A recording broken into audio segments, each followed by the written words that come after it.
Alright guys, dog can't seem to get off of me, but we had an update for this weekend. Of course, weekends, we make them count, we get a lot done. That big block Chevy I mentioned in the last video is pretty much done for the most part. Ran into a couple of issues where guy picked it up, got into a parts deal. I honestly think they had aluminum heads on this just for the simple fact that if they ran these heads, they gave them to him all assembled with the wrong guide plates, which means there's no way they ran them because those push rods are too short that they gave him. But they did give him a second set of 3/8 push rods, which are actually right because I checked them without the guide plates. So essentially, we need the correct guide plates. We need 3/8. There's 5/16 in there, which are stock. And as far as the valve train goes for the rocker arms, they gave him a set of Scorpions with 1 crane gold. They're all 1.7s, so it don't matter. But after a little bit of research, Scorpion has a really bulky rocker arm body, so you need a taller poly lock. Most common are like 1 inch. They need like 1.2, which that's 2/100ths taller. That's over 1/8 of an inch by 75 thousandths. So that's significant. So we're gonna get the correct poly locks, the correct guide plates, and then we'll visit the push rod length.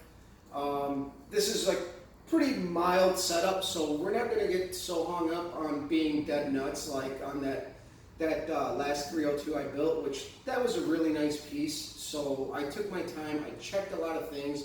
I did degree the cam on this and it checked out fine. I touched the subject on that last time, so this should be done by next week. And I wanted to break this in on the engine running stand, but we're pressed for time. Guy's been busy. I need certain parts he hasn't been able to. Well, we need to take him off of the car that this is going to go into, and we've been busy. We're trying to scramble to get a spare set of manifolds, and we said, you know what? We're just going to put it in the car, break it in. Done it before. It's not a big deal. I'm more than confident this will be fine. So that's the game plan for that. Should be done next week.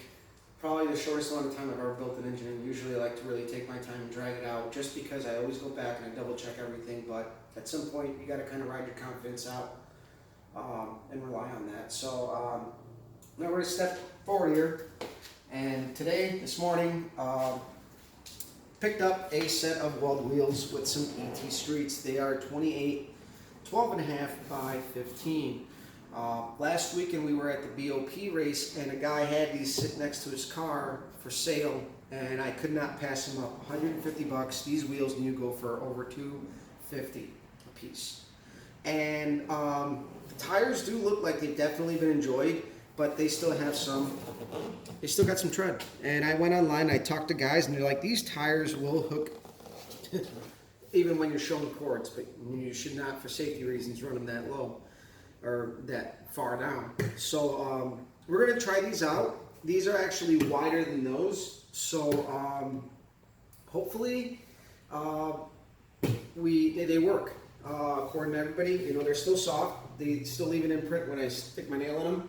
These are 28 10/15s, which I picked up last winter, and these are a full slick. Those are the ET Streets. They're a little stiffer. This is what you call your standard bias fly slick. It's not a radial. Radials are really hard, and we did end our season last year with suspension problems running a drag radial on the olds. I did get a 15x4 for free, so it needs to have a crack welded in it, and I'm going to go ahead and do that because I'm just going to end up using these for front runners. I got to pick one more up, and we're going to go ahead and put some really lightweight front runners on there, make the most out of the whole combination of the track. Now, the next part that we got done, Friday, most of the week, I got the car ready. Saturday, all I had to do was put trans fluid in it, a couple of things, and got to take it for a drive. I hit a snag on the big block, and I said, you know what, Sunday, I'll finish it up. I did most of the assembly today, actually. All I did the other day was heads, some valve train, hit snags. So on this, thing runs great. It runs cool. I ran it quite a bit. I drove it around maybe 20 minutes or so, and it didn't go above 180. This thing runs great. It sounds great. So in the next couple of weeks, I'm probably going to take it to the shop and do a big stress test, launching it, burnouts, seeing those high RPMs since we did have a valve train issue. Take the valve covers off, check the lash one more time before we take it to the track. If everything is good, then we're all good to go.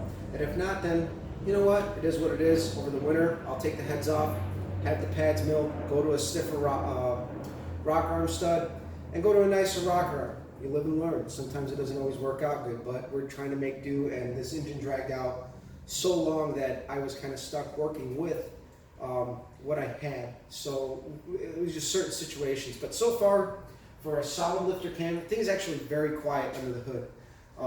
Exhaust is obviously loud, but you know what? Thing runs great. Oil pressure's good, consistent, runs cool. So I'm gonna go ahead and fire it up for you guys. Make some noise.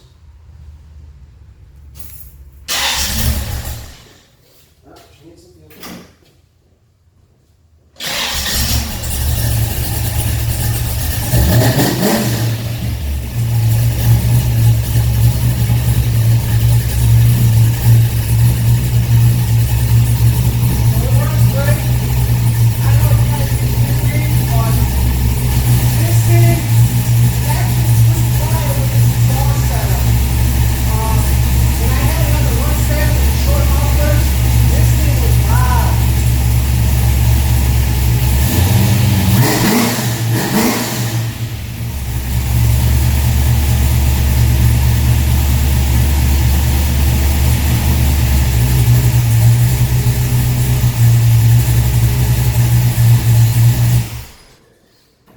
Just a little bit of noise. The carburetor still needs a little bit of tuning. It's got a little bit of flat spot off the line if I kind of flat foot it.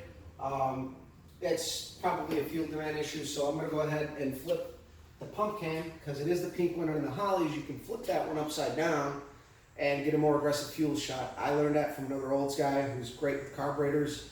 I had an issue with a 750 double pumper. If you're classic double pumper, this is a 750 HP, and he told me flip the pump cam and see what it does, and that was it. That's all I did. That carburetor was box stock. We ran 1220s with it with absolutely no jetting. So hopefully in the next couple of weeks, I'll have some time to dial in the carburetor a little bit better. We're gonna probably take this down to the shop, make a little bit of video of the stress testing, since we do have about 2 acres of paved lot, and I have keys to the lot. I can go there, and I also have keys to the shop. So if we need to make any changes, we can do them on site. We're going to go ahead and we're going to do a stress test. We're going to do burnout, some launching. We're going to run out first gear, get that red line going, and we're going to go ahead and check valve lash after all that. And if everything holds up, and that means that the configuration I ended up with was correct, because the last time with the binding issues, valve lash was moving due to the fact that we were kind of pushing the rocker arm stud around since it was binding. So I had a few valves that were anywhere between like 28 thousandths, which are about 4 thousandths out of spec, and some were like 35 thousandths, which are like 13 thousandths out of spec, which 13 thousandths doesn't seem like much, but in a valve adjustment, that's a lot. Last year, I backed out my valves from 40 thousandths to 20 thousandths, and we picked up. The car was significantly different, but that was hydraulic cam. In hindsight, I did not know that the Lunati Voodoo cams, hydraulic cams, have true lock lifters, which are designed to run at 0 lash if you need to, which is nice because you're going to make more power with that. But with this, we got a solid lifter cam, so we're actually checking for lash, not lifter preload. So guys, hopefully in a couple of weeks, maybe 3, tops 4 weeks, we'll be able to hit the track. We're in some good, probably weather, 50-degree weather, which is usually what you want for some good time runs. Hit the track, make a video about that. It's going to be interesting because last year we left off with traction issues. I changed a lot and I didn't get to go back to the track. We had Southside machine style lift bars, which are made by Lakewood now. I went to taller ball joints in the front. I ended up going with 6-cylinder springs for like a F85 Cutlass, like a 67. And I installed them in stock. They are tall as hell. They suck to install. To anybody, clock them in right when you put them in, which is almost impossible to do, so you're going to have to notch them a little bit to get them in the pocket. I was growling at these things when I was putting them in on Saturday night. I fought them for 2 hours, but I got them in as they were shipped. So, but we put in taller ball joints to get the right travel. So we did make some changes. This whole thing has to get treated as an entirely new combination because I am not running anything that I was pretty much last year. We got a new engine.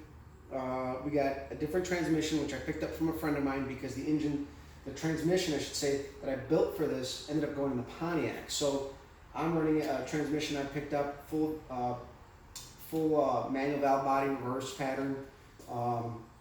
That's going to be a learning curve as well, remembering that it's a reverse pattern. Instead of going 1, 2, 3, we're going top to bottom. So yeah, it's a totally new combination. We are definitely going to hit hiccups. Am I expecting to hit the numbers that I would want at the track the first time? Absolutely not. It's going to take some time. When I got my car out last time, for the first time about 4 years ago, after sitting out for 3 years from hitting the track, we started out with a 1309. Ultimately last fall, it was a 1229. It took us over 3 years to get that whole combination figured out without any major modifications. And that's usually what I like to do. It's the little things that you change that gain you something. And usually I don't do changes at the track. So we go to the track, we make a bunch of runs. On the best run, usually I call it a day. I take it home. Over the course of a couple of weeks, change a couple of things, we'll go back out. I don't like working at the track unless it's something simple because I think there's always a safety factor there. Unless you do this for a living and it's your element, it's hard for me to justify, doing some of those things. Like I've seen guys fix transmissions in the pits at the track. Even though I know the Turbo 350 pretty well from building my own, I wouldn't want to do that. I'd just get it towed home and do it then. So guys, sorry to ramble on, but subscribe on YouTube, Copper Cutlass, Facebook, follow us, Copper's Garage. We got a lot of stuff coming up. It's about to get fun. We got the car ready for the track, and we will have videos of our stress testing, the track, and this big block will get wrapped up next week, and we're going to hit it hard. So guys, thanks for watching. Thank you.